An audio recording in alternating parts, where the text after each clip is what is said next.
Yo, what's going on, guys? We're here, just going live, waiting for everyone to hop on, eating a piece of bread. I'm professional, man. Do you guys hear the loudest coffee brewer in the world? I do. Let's hit record. Fellow Jew, Ashkenazi Jew to be exact, Henry Weinberg joins us. You know, I think it was very funny, Henry, when Henry and I went to a kid I went to college with that I was acquaintance with. I guess we're becoming friends now, but we had one class I believe in college together, and we've been hanging out here because when you move cross country and you're like an adult, it's like a little different making friends. So when you have a connection, you go see somebody. So we're hanging out with this kid, really nice guy, kind of quirky. Um, the whole thing is I'm from Baltimore, so like I grew up with a lot of Jewish and Catholic friends. My mother's Catholic, my father's Jewish. I'm Jewish myself. I hadn't been and I went to school in the Bible Belt. And is Kansas part of the Bible Belt? Yeah, I think it is. There's a lot of Bible people up there. And I hadn't been around, I only had like one or two Jews in my life basically when I was in Kansas, besides like the Jewish fraternity. But dude, everyone at that Super Bowl party was Jewish except Trevor. I I did, but only because like Everyone was a Jew there, and like yeah, went to what do you call it? Hebrew school. I keep saying. anybody who didn't mention it, I could tell. Oh yeah, the only one who might have not was Nico and Nathan, but I'm pretty sure they did too. I'm pretty sure they were Jews too, because I think Nathan was Venezuelan and Cuban, and I'm pretty sure he's a Cuban Jew, and then Nico, he was from Argentina, and he's probably a Jew. So like just like me. So yeah, we're there. Oh well, I mean, we're all there just to mensch and and watch the Super Bowl. All right, I'm done. But either First, way, I thought you were telling Jackson this story, and then I realized he's not here, and you're telling it to the people. I was telling you to the people, you have a problem with that. Oh, just a realization. It was a realization. That's nice. You got it a little fucking late, jackass. But either way, let's start off with the biggest storyline that I rolled over in bed to, and that is LeBron James. So basically, first off, 76ers reached out, but that's nothing because supposedly that's what Daryl Morey does all the time. But the big thing is the Warriors called up Joe Lacob, called Jeannie Buss, said, "Hey, would you be willing to like trade LeBron? Like, has all this stuff been like just position posturing about his feelings or like what's he feeling?" She's like, "Well, we don't want to trade him, but like you're gonna have to ask his representation." So then they reached out to the representation, Clutch Sports CEO Rich Paul, and they reiterated that they weren't interested in a trade. And but the whole thing that came away is that the Warriors spoke to multiple people, were willing to work a trade, and were trying to pair LeBron with Steph Curry. LeBron has a player option. Mark Stein reported yesterday or 2 days ago that two teams he has confirmation. LeBron James would be willing to take far less than the max and would basically take less money to play for two teams. And those two teams seemingly would be willing to draft Bronny James in either the next two drafts. And I wonder if one of those teams are the Warriors. If the Warriors were trading, I assume the package would have been basically Kaminga, Moody, and probably Wiggins, and then picks to fill the rest out.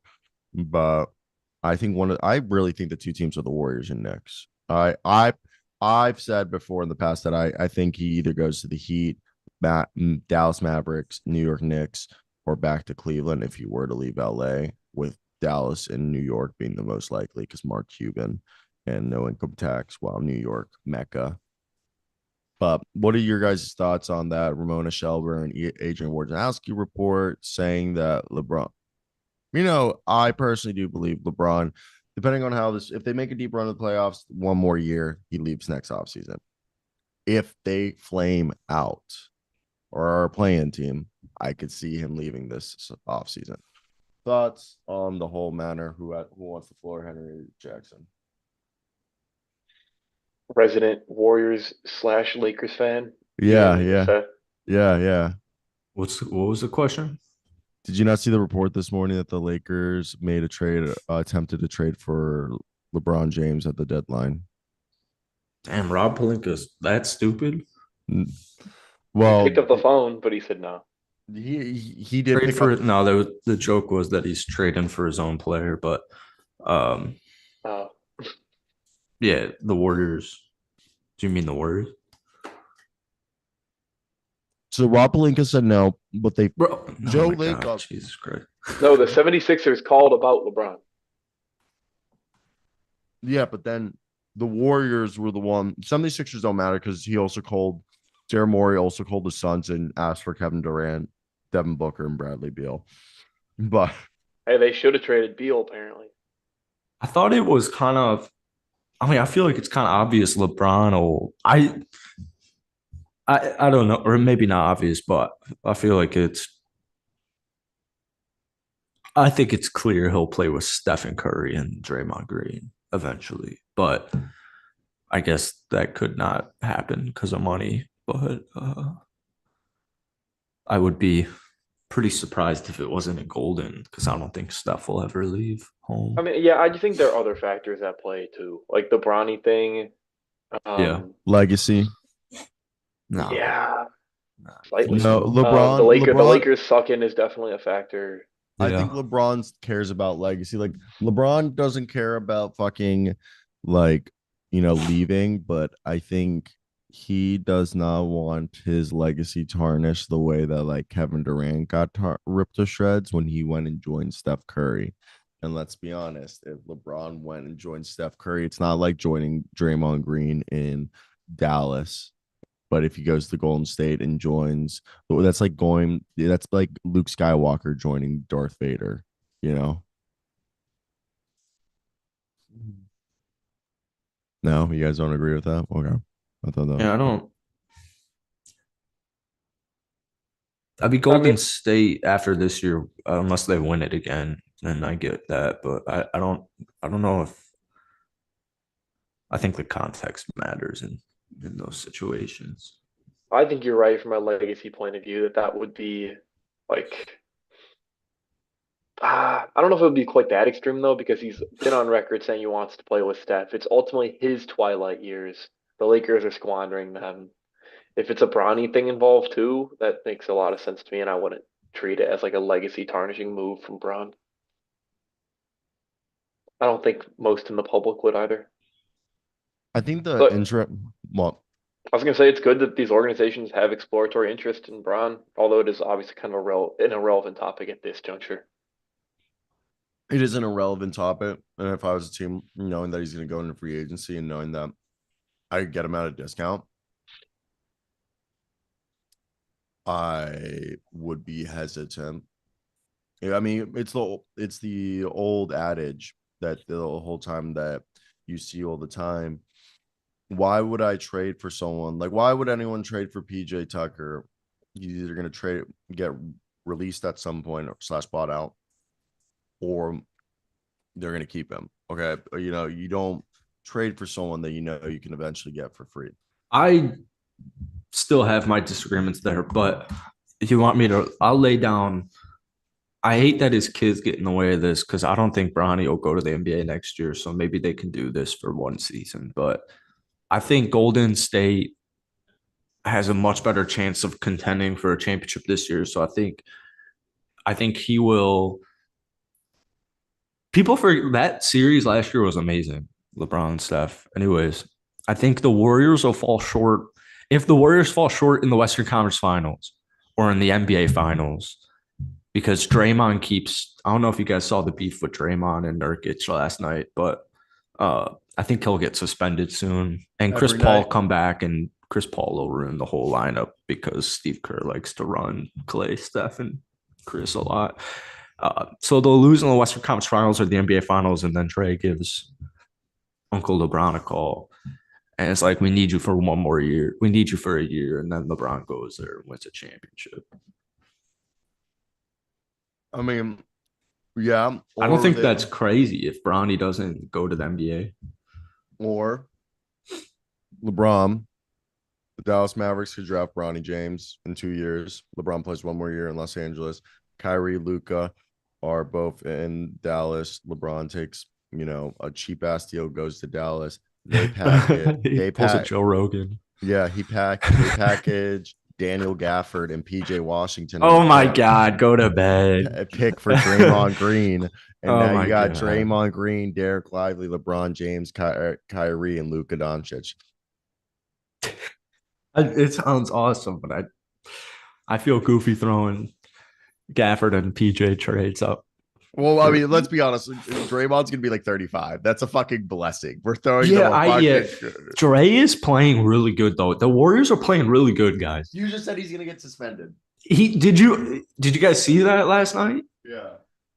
Like these dudes are grown men tweeting Tubby Wubby and whatever that like they're what the hell is going on? I can't No, believe that was real. the grown man who the Yeezy commercial. That's fucking ridiculous.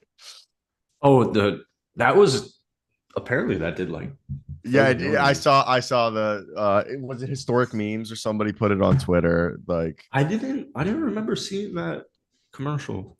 I don't remember seeing it either. I mean, I've seen it now. I've seen it now. But I don't remember watching that live. I feel like that's an underwhelming Super Bowl era. I feel like that's something commercial era you would notice for sure. I mean, I've talked about this. All the commercials are fucking shit. Yeah, I did like your tweet. Yeah. Like it used to be. You kind of summarized it. Yeah, celebrity. All it is like, oh, instead of like, hey, let's make a creative bits around the product. So then at the end, you're like, oh, product. But Yeah. instead, it's now like Pete Davidson, product, Michael Sarah V. Like, okay, like it used to be, you remember GoDaddy and that weird one where it's like a super GoDaddy were so weird. GoDaddy would have the super fat, ugly dude, and he sits down, and then the hottest chick you've ever seen sits next to him, and then they just start fucking making. Yes. Sitting there like, GoDaddy killed it, dude. They used to kill it. Oh man. Am I wrong though? Am I wrong? Those were better. You were left. Yeah, exactly. I like the commercials where something crazy happens and then you're like, who the fuck made that? And then that commercial's probably 15 years ago, dude. I'm pretty sure that commercial's from like the 2010s. The golden days of commercials, man. It's tough. Like we were like 12, 11, and I still remember that. I don't remember a commercial from the Super Bowl unless someone tells me about it or like shows me that. I can't like think about it from this year or last year's. Yeah. I remember the Coinbase one because that was. Oh, that was that was another one of those. Like, what the fuck is? But they looped that one after the Super Bowl. That's the worst when they loop a commercial after the Super Bowl for like a fucking month. The couch potato one is playing a lot, and I did like that one. I thought that was a clever. You remember the LeBron Coinbase commercial that like you couldn't get away from? That's the that I like. It was just everywhere. Oh, it was everywhere. It was plastered. Guys, Bitcoin's at 52K. Is it back up? I saw that the cryptocurrency has gone back up. Bitcoin is currently at 52K. And Craig Porter Jr. got a 4-year deal. Wow. Well, this is a Craig Porter show. Amazing hooper. I'm a Kevin Porter supporter. Dude, some might say the next Fred VanVleet Jr. Next KPJ. I don't even know if Fred VanVleet's junior, but Fred VanVleet. No, low-key, both undersized, gritty point guards out of Wichita State. I mean, obviously, like, play style's a little different, but, like, you wouldn't say, like, I would say in the sense that the rough guys who are undersized, but they try and do. I mean, Fred VanVleet's game has changed, but we're thinking about young Fred VanVleet, where he was not the most elite passer, but he could facilitate a little bit. He would try balls to the wall every time he came onto the floor. Same kind of energy. I think I could see Craig Porter having a very similar career path as Fred VanVleet. Maybe, I mean, obviously the heights Fred VanVleet has gotten to is insane. I'm just talking about like the first 4 years, how so far Fred VanVleet as well undrafted out of Wichita State. I mean, freaking Craig Porter Jr. started at D2, bro. Like Vincence's or whatever. I like the Yeah, cat. I mean, all the environmental factors are pretty eerily similar, so it's cool to see him having this success. Fred was a way more pedigreed shooter and floor general. Like But Craig is kind of just almost like a defense, I don't. Like a D point guard, three I and D agree point with that. I agree with that. I will say with Fred, he was not the passer he is now, or the floor processor that he is now, like in terms of facilitating when he came into the league. You can just look at the numbers, assist rate, and all that. He was nowhere near. He turned the ball over more. He like is the definition of a guy that with more reps, he became a better point guard. guard. Um, Fair. because if you look at it, he was more of a microwave when he first came into the league. Then when Kyle Lowry they started to phase him out, they kind of kept telling, hey, Fred, we need you to start dishing. Instead of you being this 3-and-D micro off the bench, we need you to kind of actually be a floor general. And he like responded. And like you said, I agree that, like I said earlier, Craig Porter is a different player, but like you said, the environmental factors, even though different teams, it's eerily similar on their path. And I'm pretty sure same coaching staff in Wichita, right? Ooh, that's a good question. I If it same coaching staff, then they came from the same coaching pedigree, and that coaching staff probably saw, that motor. No, Greg Marshall has been replaced by Isaac Brown. Mm. Was Isaac Brown a long time Wichita Isaac State? Brown was there 3 years and he got canned. Now this year it's somebody else actually. But guess what? Guess who was Marshall's head assistant? Was it Isaac Brown? Isaac Brown. Isaac Brown was there from 2014 to 2020. Same regime. Yeah. Yeah, so same pedigree. Wait, Yeah, is Isaac? great. Hmm? Hmm. Go. I was gonna say great Hooper. Craig. Yeah. I just had that was a closing comment. Yeah, no, but Thad Young goes to the Sun, and you guys are thinking, well, they've brought in David Roddy 6'5", Royce O'Neal 6'5", now 6'8", Thad Young, David Roddy, Royce O'Neal. Royce O'Neal could play like 2, 3, 4. David Roddy 4, 5. I mean the 3, 4. And with Thad Young, you get a guy who can play the 4, 5, and he's a guy who's averaging 5, 3.5, 2.5, and 15, and that's kind of what he's averaged over the last couple of years. Super efficient shooter, can not an elite 3-point shooter, but been efficient, albeit at a very small sample size, like when needed and not efficient, but for the position. And you're thinking, why did they bring all these players? They wanted a multi-positional guys. If you see all the players they got rid of, this team, the Suns, with their current players, are already like top 3-point shooting team, a top scoring team. So they realize, hey, we are a middle of the pack rebounding team. I think they're ranked 11th or 15th, something like that. They're like, we need to get better. Behind Joseph Nurkic and KD, we have Drew Eubanks. That's it. So bringing Thad Young, bringing Royce O'Neal, bringing David Roddy gives you thick bodies that are going to help you, with guy. I mean, first off, all three of those guys hypothetically can step out onto the perimeter. David Roddy and Royce O'Neal obviously better than Thad Young, but Thad Young is a very smart veteran who is known for being a good team defender. He'll be able to bang with some guys down low, or give him some small ball looks where he could literally be the 5 next to Kevin Durant. It's just the versatility there. It works out very nicely, in my opinion. Fits needs, again, they needed more size, they needed more defense, they needed more rebounding. They addressed that with Royce O'Neal, and they addressed the defense and some of the size with Royce O'Neal, David Roddy, and Thad Young. Quick thoughts on your guys. Do you guys agree with what I'm saying? Yeah, and I think in addition to the positional versatility, you get like real versatility, like guys who can just be connective parts of your offense. Like I tuned into that game yesterday. They were using Royce O'Neal in the short roll. I think Bad will take some minutes from Drew Eubanks at backup 5. Like they're just getting more versatile. Any thoughts, Jackson? Dallas clears. KD needs stuff, but I like the moves. I mean, So you Won't matter. Dallas Won't does clear since Bradley Beal can't stay on the court. Like, won't well, matter in the playoffs. there might be a new addition coming into town, and this one I think actually could be their best. And maybe I'm being biased, but as long as he stays healthy, he has shown repeatedly that he can be a guy that can help a team win in terms of just even in a limited role. Obviously, we didn't see it in Boston, but my man by the name of Danilo Gallinari is a guy that we're hearing that the Suns are interested in. All right. So the Suns, allegedly from Dwayne Rankin of the Arizona Republic, which is a paper in Arizona, says that the Phoenix Suns have shown interest in signing Danilo Gallinari. They recently signed Thad Young, and it goes back to what we said. They wanted to get bigger as a team, the Phoenix Suns. That's why you look at all the players they got. They were all, they were too heavy on guards, too heavy on, smaller wings.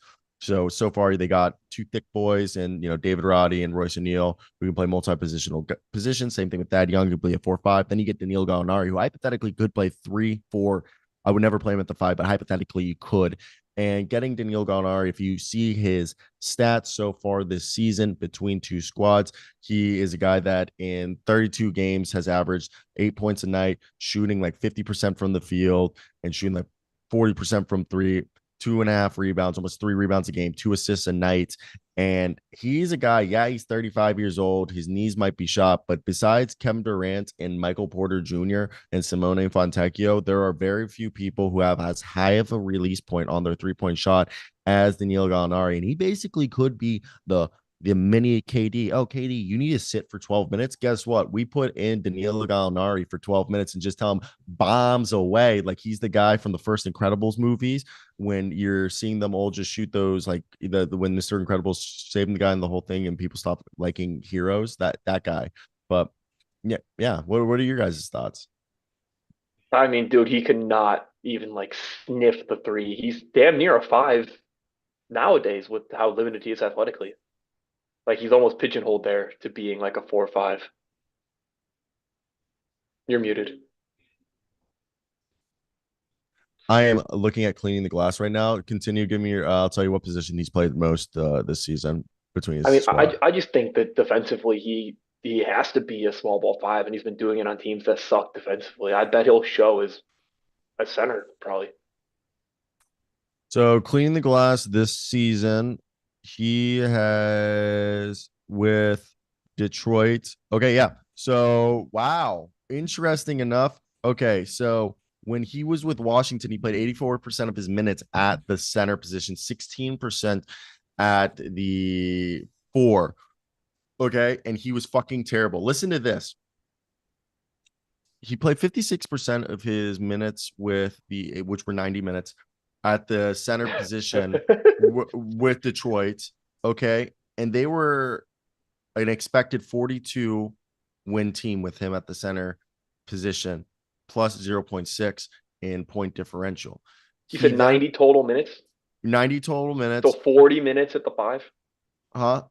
Yeah, he played 40, or 40 50 minutes, minutes at the 5. 50 minutes, and those were the first 2 games he played. Then his last 2 games, he only played the 4, which guess what his point differential was? Plus 31.9 with an expected win of 79, him playing the 4. He shot his points per possession were 120.8. I mean, not on defense, it was 118.8, and on offense, it was 150.6. All right. He had an effective field goal percentage of 74.2%. And comparative, anytime he's played this season or even last year at the 5, he was a 55% effective field goal percentage. Anytime he's played this season, the 4, he's been like a 74% effective field goal percentage. Well, this just means that the Pistons blew somebody out that night. Those got to be all team stats. They can't be his. I mean, he had good games. I just think if you just look at his numbers, every time he plays the 4 to this day, he's still way better as a more effective in a lineup as a 4 than he is as a 5. Well, how did he play at the 4 in uh, Last Washington? the uh Washington, they That's where his rare only sample size comes from this year. yeah, but because we didn't have a backup big behind Daniel Gafford. So by de facto, we were running Pat Baldwin and Daniil Gallinari as our backup centers. Is this just code talk for he was shitty at the 4? It's shitty at the 5. Yeah, but it's like first off, it's Washington, so you can't take. And he only play.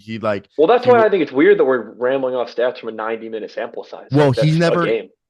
The thing is he never played center outside of Washington and to the first 2 games in Detroit. Yeah. All right, we're in the weeds though. I guess my only point was that Yeah, athletically, we dude, were in he's cooked for the most part. I he is think. athletically cooked, but for me, what I was getting at with Danilo Gallinari is I still think the guy can bomb away from 3-point land. like few other people at his size. Again, for what you have in Kevin Durant, the only guy available in free agency right now that you could be like, oh, KD, sit for 10 minutes and our offense hypothetically can still run the same offensive sets that we give KD looks from 3-point land. He'll open up the floor for that and it'll create, space because that will cause the defense to gravitate towards him because he plays with so much confidence, even though staying healthy has been a challenge for him over the last few years. And he's obviously not much of a defender, especially at this, point in his career, but he can hit shots over good defense due to the fact that he's a 6'10" guy with like a 7-foot wingspan. And not only that, he's a thick boy. He's 230, 235. He can back down people, score on them in the in the post. And the other thing is he's got a fadeaway game and that type of stuff. 10 minutes a night, especially postseason ball. Give KD those, breathers. I just think he could be a guy that really, really helps out a team like the Phoenix Suns. And you're losing nothing because if he sucks dick, because correct me if I'm wrong, the minimum salary is not against your cap. The NBA subsidizes it. And that way you wouldn't even have to worry about if you have to cut him before the season to go try out somebody else because it won't, you're just signing him to this year. So if he is terrible after 5 games, sign him to a 10-day probably. I don't know. I feel like it's the best player available for a need that would be easily solved if he just is adequate. Do you agree with me, I mean, Emery? you're replacing Chimezi Metu and other people like that with at least veteran savvy. So yeah, I kind of agree. You don't want an Abe, another guy that you're technically replacing? Like, Yeah, who's just static, stand in the corner. so listen to Yeah, this. You don't want a little more an scalable. Abe in 29 games for the Suns, played 13 minutes a night, primarily coming in for Kevin Durant, scored 3.6 points, 36% from the field, 32% from three, 1.6 rebounds, and a half assist, half an steal, and no blocks. So I personally think if that was who you're trying to replace, like with Gallinari, I feel like Gallinari has shown even with the knee, like with an 80-year-old man knees, he can do better than that. But let's talk about the two best teams in the NBA. Can you guys guess who the two best? I mean, well, we got three teams. Obviously, we won't talk about this team, but we got to give them the best team in the basketball for the last month has been the Cavaliers. And Donovan Mitchell has been the best player in the last week of basketball, last month of basketball, in the last 365 days. Actually, Donovan Mitchell has been the best player, but the season obviously has been Shea. But the team that has gone 7-1 is Cleveland. But if you guys want to take a guess, there are three teams that over the last 2 weeks have been absolutely fantastic. Obviously, with our luck, I believe one of these teams might have just gotten a loss and their win streak might have ended last night. Did it?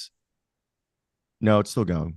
They're at 5 games. So 2 teams are on win streaks, and the other team has also just been cooking. Can you name these 3 teams? They are all Western Conference teams. Golden State, Minnesota. No. No to Minnesota, yes to Golden State. Wow, I thought Minnesota would be one of them. Is it the Clippers? Nope. Both of the Minnesota It's Well, we're Stars. talking the best can't be teams in the West. OKC. No. We're talking mid-season turnarounds. Oh. Oh, Clippers in Minnesota have been good.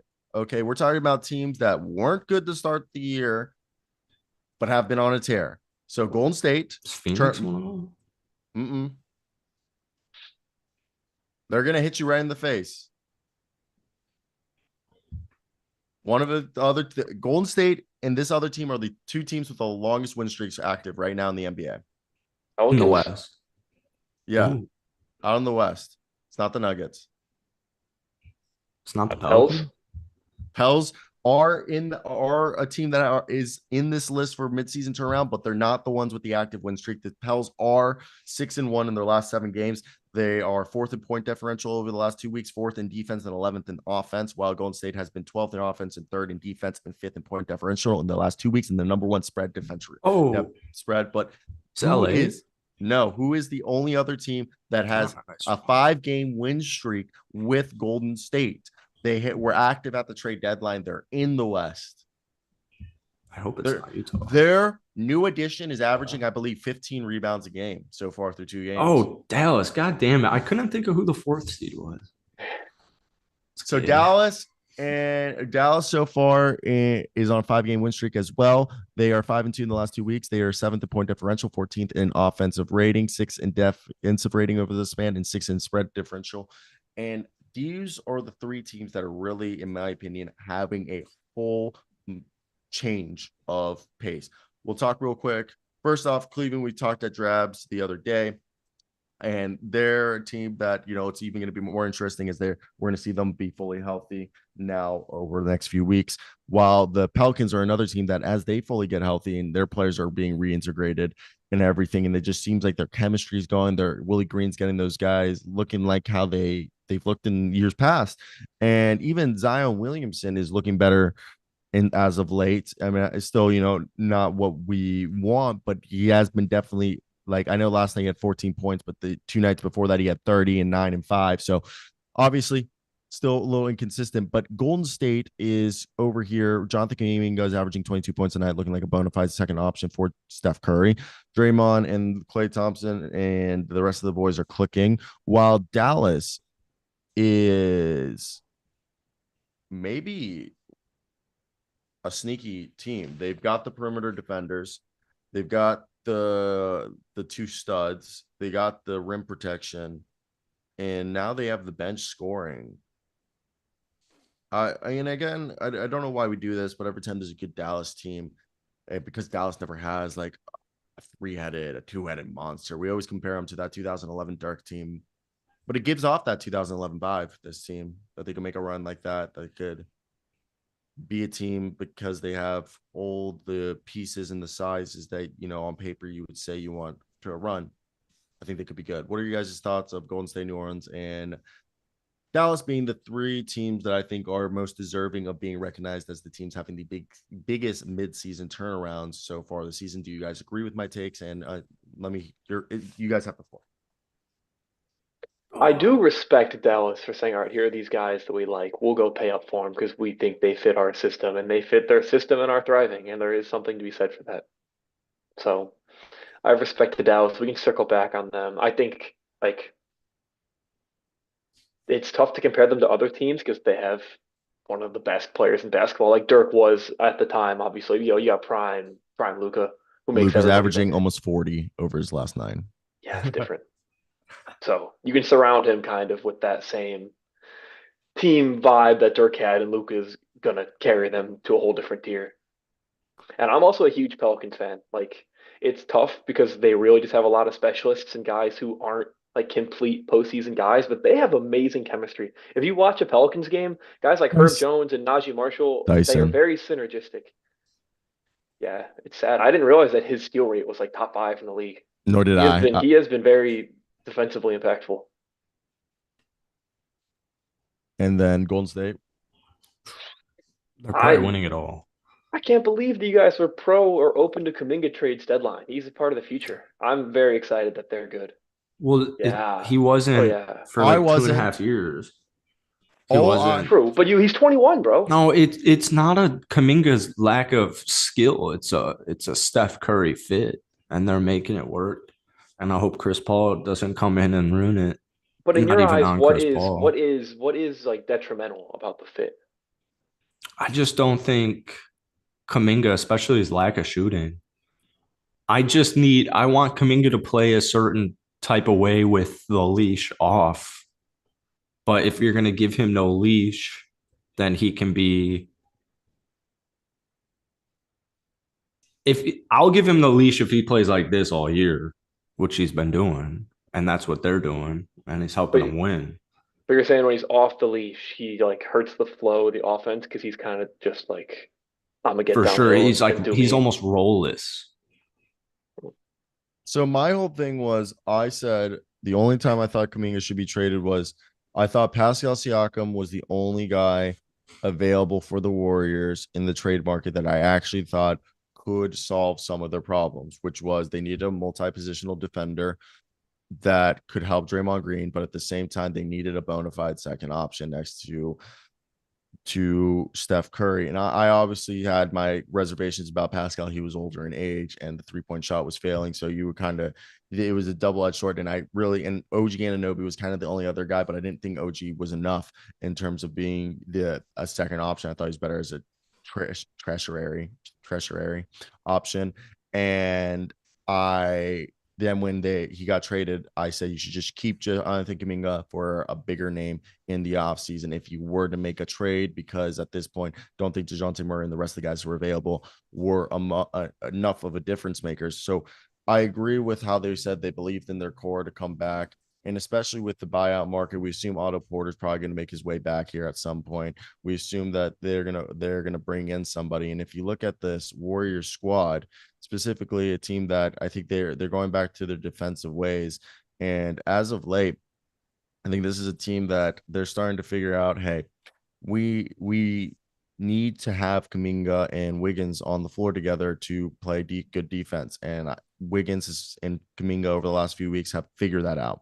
I don't know what finally clicked, but something finally clicked in their mind. And so far, some of their best lineups this season have been, Curry, B Pod, Wiggins, Kuminga, Draymond Green in terms of point differential, as well as their Kevon Looney, Jonathan Kuminga, Klay Thompson, Chris Paul, Steph Curry, and Andrew Wiggins, Klay Thompson, Kevon Looney, Chris Paul, and Steph Curry. I've all those are the guys that they need to be getting out there. Like they are, shorting their lineups is another thing that we've noticed. We're not seeing as much as Moses Moody. We're not seeing as much. I think the last game, let me just pull up the last game. If you look at it before the game, because they kind of did, at the end run away with this. But if you see the guys who played most of the minutes, I know Lester Quinones played, but they went B pod 25 minutes, and Lester Quinones and Gary Payne, Dario Sarge and Kevon Looney all got, 11, 12, 15, 16 minutes. But that was only due to the fact that they blew them out. And it's looking like those guys wouldn't have played much and they would have just had this 6-man rotation. And I can assume when Chris Paul comes, that'll be like a 7-man rotation. I think Steve Kerr's like, we just need to stop playing all these fucking guys. Like, we got good guys that we just need to stick to. Let them play their fucking games and let them just run through that. And, you know, they'll, I think letting them get a rhythm is the biggest thing for them, because you see this game against the Nets again. I mean, Lester B Pod started and it was a different lineup, but again, they really aren't going too deep on their bench if they don't have to. What do you guys think about that? I think they're just shorting. We're seeing a lot of teams do it, shorting their Dre's lineups. back, and Dre's the difference. He's a complete difference. I always say they don't win a ring without him, and people still think it's crazy. I'm worried Chris Paul's going to come in. Steve will give him 30 a night, let him close with Klay and Steph out there. And that'd probably mean Kuminga would be benched to close. No way. And he's going to take minutes from Quinones, I think probably. I think he'll definitely take B-Pod minutes, which is kind of a shame because he and Steph have some good chemistry.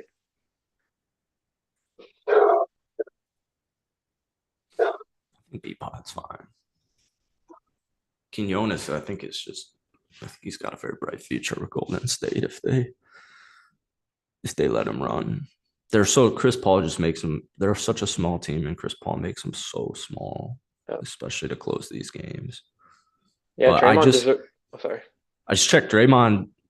I'm worried about him getting suspended. They don't play this. That season series is done with Phoenix. Yeah, true. Dodge the bullet there. So, bro, he's having an amazing year though. You're absolutely right, and he's put the work in on his shot, and it's shown. dude, Steph's in his prime, man. It's watching Warriors basketball is fun again, and all 40 games. First 40 was tough. Lakers Warriors Western Conference Finals, I'd lose my mind. That'd be like the coolest thing in the entire world.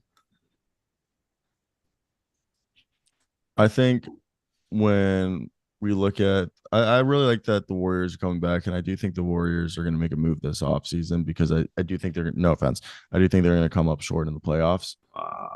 But you don't believe?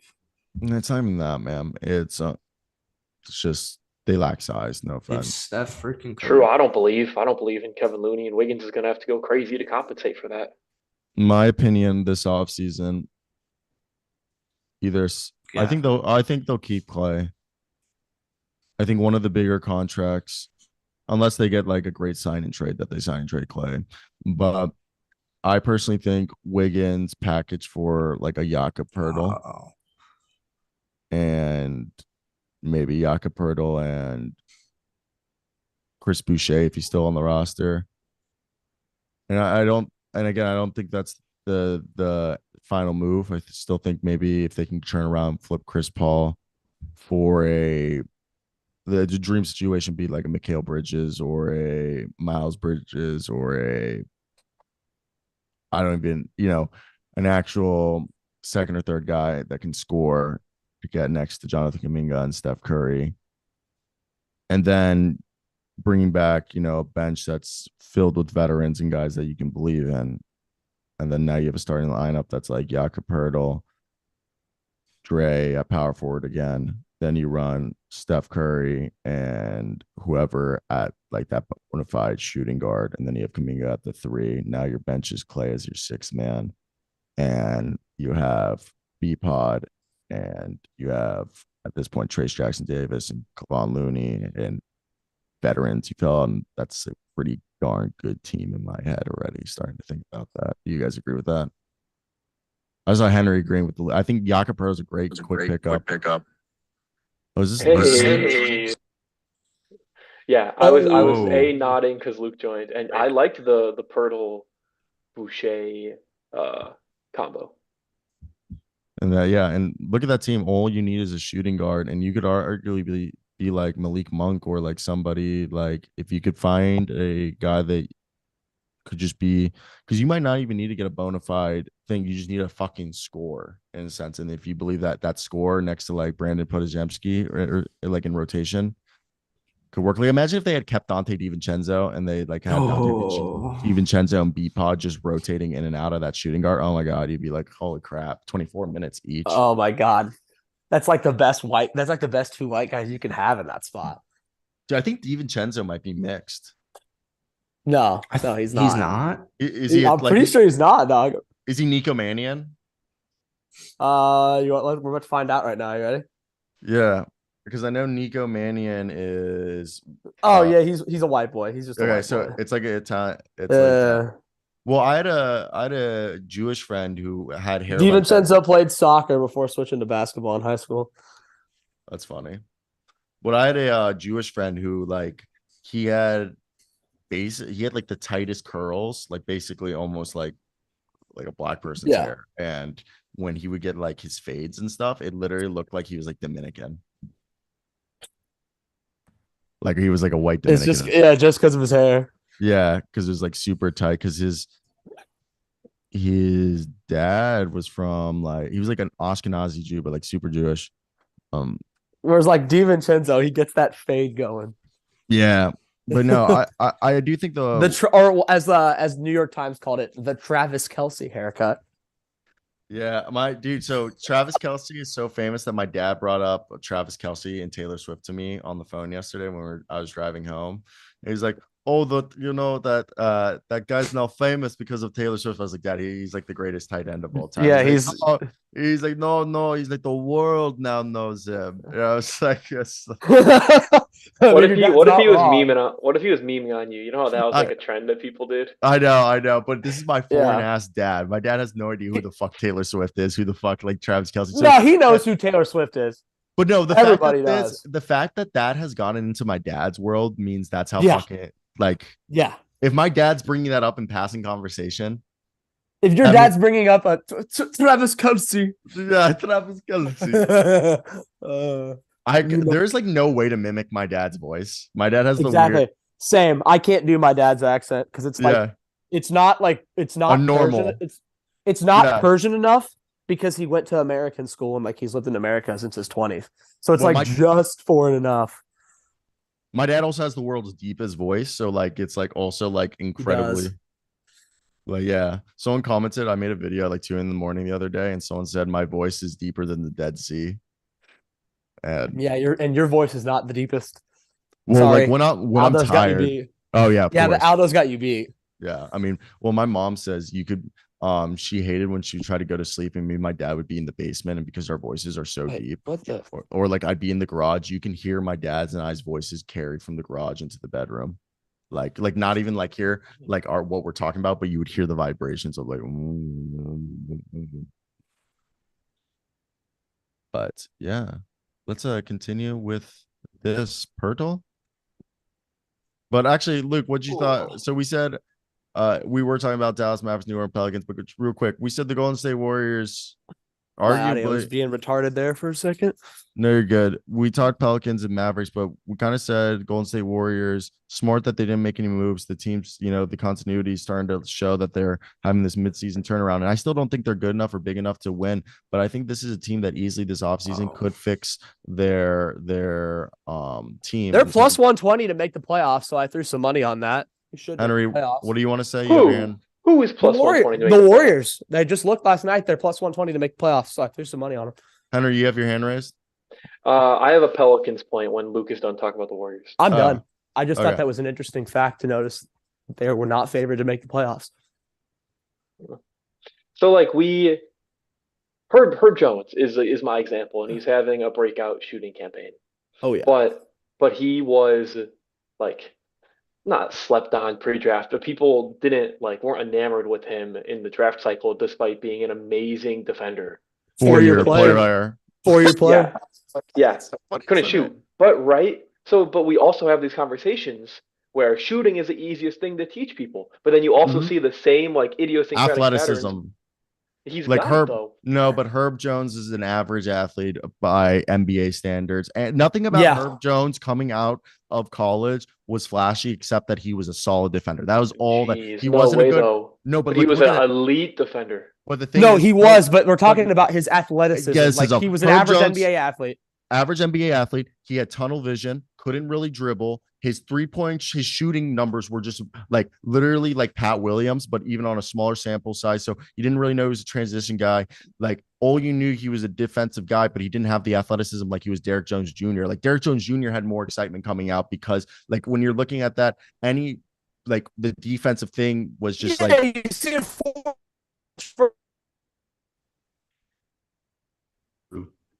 Not Luke. I think Luke hopped off the Wi-Fi. And he's coming back. It's a cold day, definitely. Luke, you gotta disconnect from Wi-Fi, bud. Let's see if he figures this one out. Are you guys seeing his like freeze frame? With yeah. I'm watching this happen too. It's a good colored house. That's my old house, and they painted it. It was a shithole when I lived in it. Like, dude, we lost hot water in December till March. It didn't get fixed. So when I thank God I was dating Nikki, I would just go over to two of my roommates didn't have girlfriends. He's back. He's back. Cold mornings. Disconnect from Wi-Fi. I just walked outside. Walked outside. That's why I did. I did. Okay. Yeah. So restart your whole rant about Herb Jones and why he wasn't drafted. Because he didn't have a ton of usage rate on offense because it was Alabama. And so they never really asked him to show what he could do on the offensive side of the ball.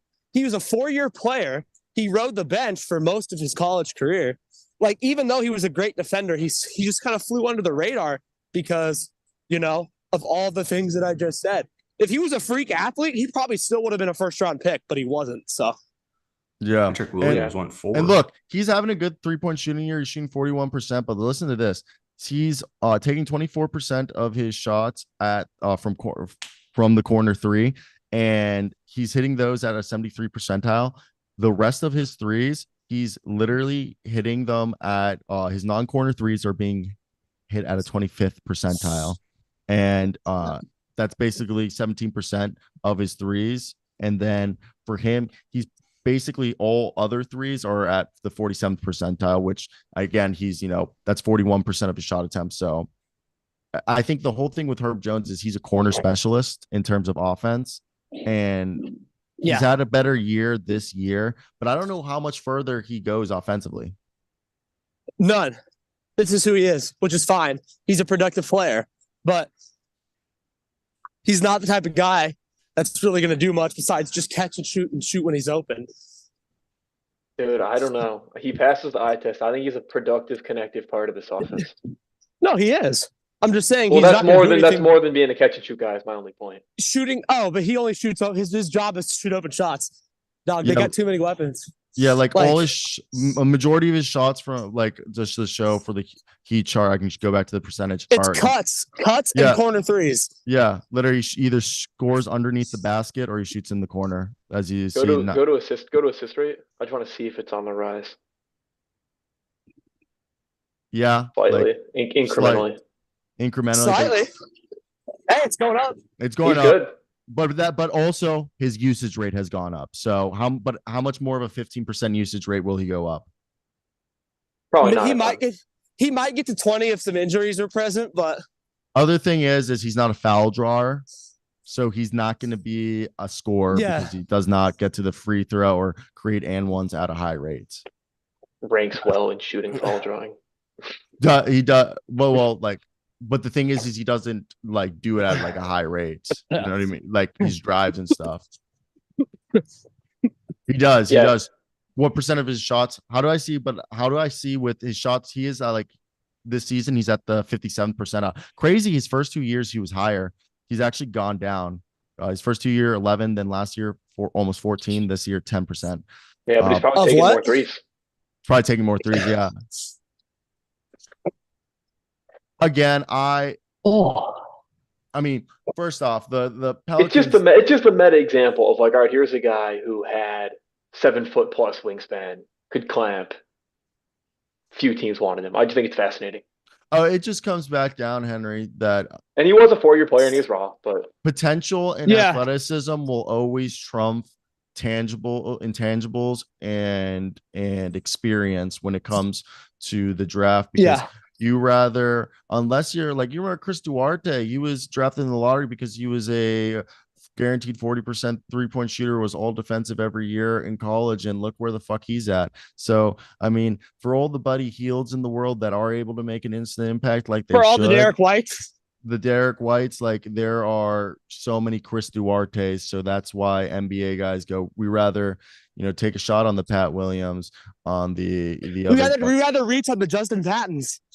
Yeah, just because we rather get them in our coaching instead of taking a shot that the coaching they received in 4 years of college was adequate enough that we believe the flashes they saw in their 1 year, 2 years, whatever program they were in is enough that our staff, either in the G League or in the NBA, is good enough to tap whatever we see there.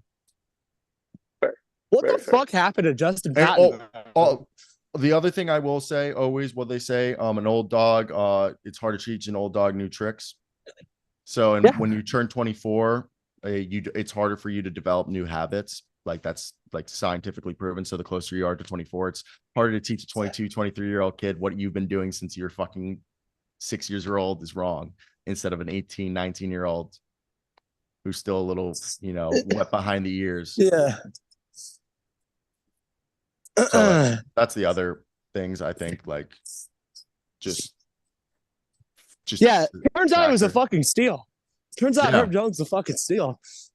And on the other end, you have the Chris Duarte, who was like, I guess like Chris Duarte hasn't had the best share of things, and he was all right.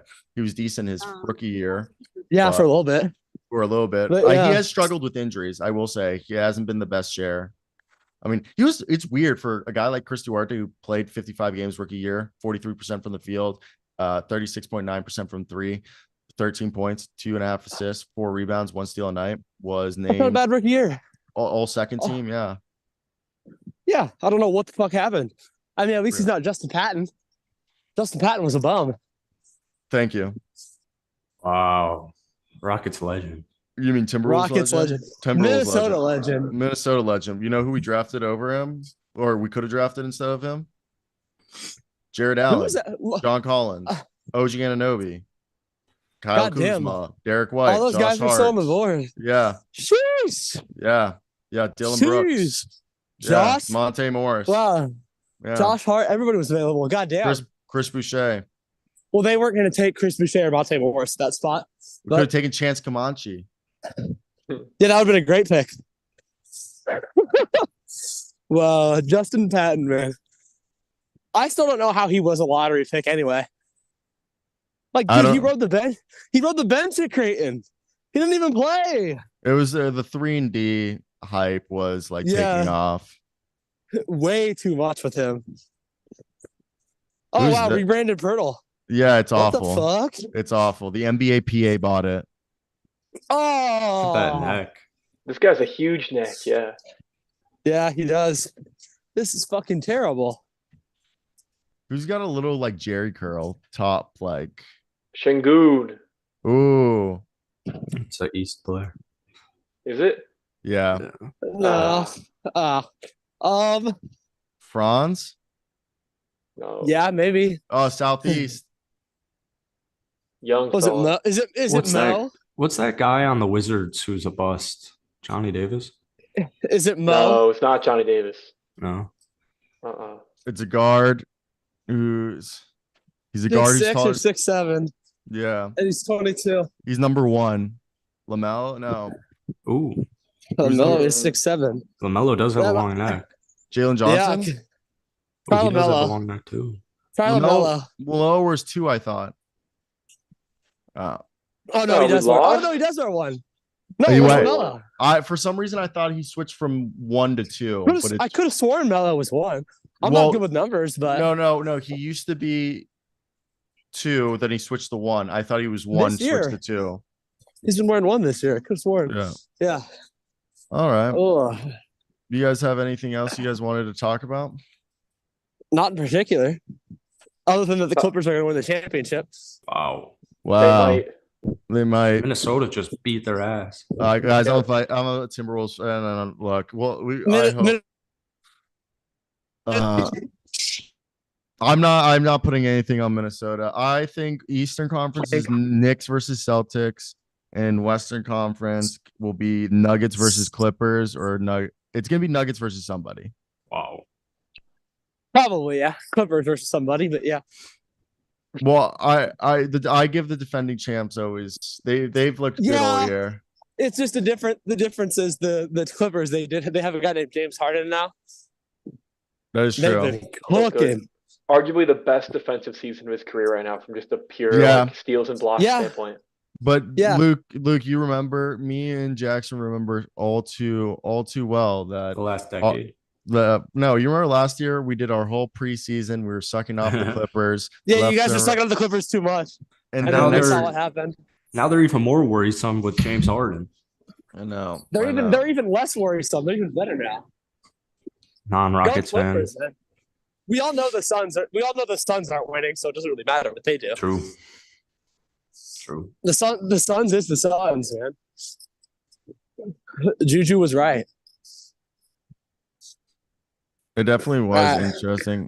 All right, I'm pussy. about to walk into class or in the green hall. I've got class in a little bit. I'll see y'all later. See ya. Hey, learn a lot.